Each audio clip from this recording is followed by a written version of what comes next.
Welcome everybody back to MGN News. I'm your host today, Frosted Fricks. This week we got a few things to go over, so let's jump right into it. Let's start off this week with talking about EA and their involvement with Belgium. Yes, the country. Recently in Belgium, it was declared that loot boxes are a form of gambling and that they are no longer allowed to be offered in any type of video game setting. Valve and Blizzard, of course, have complied. However, EA doesn't see loot boxes as a form of gambling, and they are fully intending to release their next FIFA title with the randomized card packs again.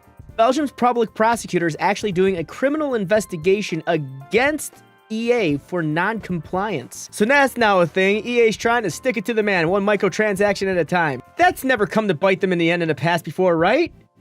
Right? And to keep the EA train a-running, news for you Kingdoms of Amalur fans. THQ Nordic has actually purchased the intellectual properties to Kingdoms of Amalur, but it says EA still has the publishing rights to the game. This means that there will be some hoops that THQ Nordic will have to jump through before EA even lets them move forward with their newly acquired assets. It may take some time before they're even able to move forward with the property at all, though currently we are unaware of what they're going to do with it.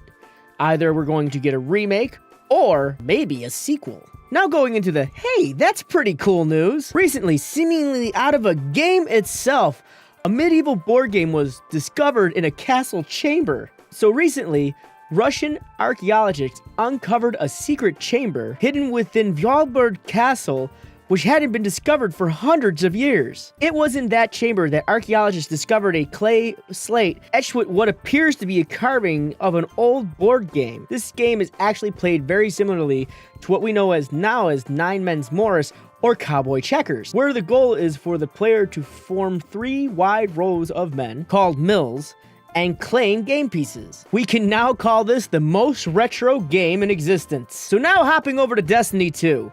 Recently, there was a huge glitch that was discovered that was also an exploit of the game. If your character glitched into this secret area, they would get to a chest that was actually a raid chest for a raid that had not existed yet. They would then get an item out of that chest, create a new character to respawn the chest, go back to their main character, farm the chest again, and keep rinsing and repeating over and over and over again until they got the incomplete set. However, steps in Bungie and says, you can't do that! And they shut that area completely down from players. But here's some good news for the individuals who exploited that game to its fullest. Bungie is unexpectedly taking full responsibility for this exploit. And if you do have the items, you can keep them without consequence. Normally, Bungie would ban your account or lock the items in your inventory so you couldn't use them. And lastly, for you Fortnite enthusiasts, with the close of the $8 million spring skirmish, there is now going to be a $10 million fall skirmish scheduled to start soon. The difference being is that the summer skirmish was 8 weeks long, while the fall skirmish is only going to be 6 weeks long, so get those pickaxes ready. Also, if you're looking for Week 9's medallion, it's located right outside of Pleasant Park on that weird funky mountain, and it's the one ledge that's closest to Pleasant Park. And this just came in while I was recording this video. Guy Beam, also known by his online personality on Twitch as Dr. Disrespect, a popular Twitch streamer, has actually just had his house shot at during a live stream. While watching the video, you can hear 3 distinct shots in the background. You'll see Dr. Disrespect looked over to the left and disappear for a little bit. He then came back on camera to kill the stream and had some choice words for the individual who decided this was a good idea. As far as we know, Dr. Disrespect and his family are safe. The only thing that was damaged during this incident was a window on his 2nd floor. At MGN, our hearts and prayers do go out to Dr. Disrespect and his family.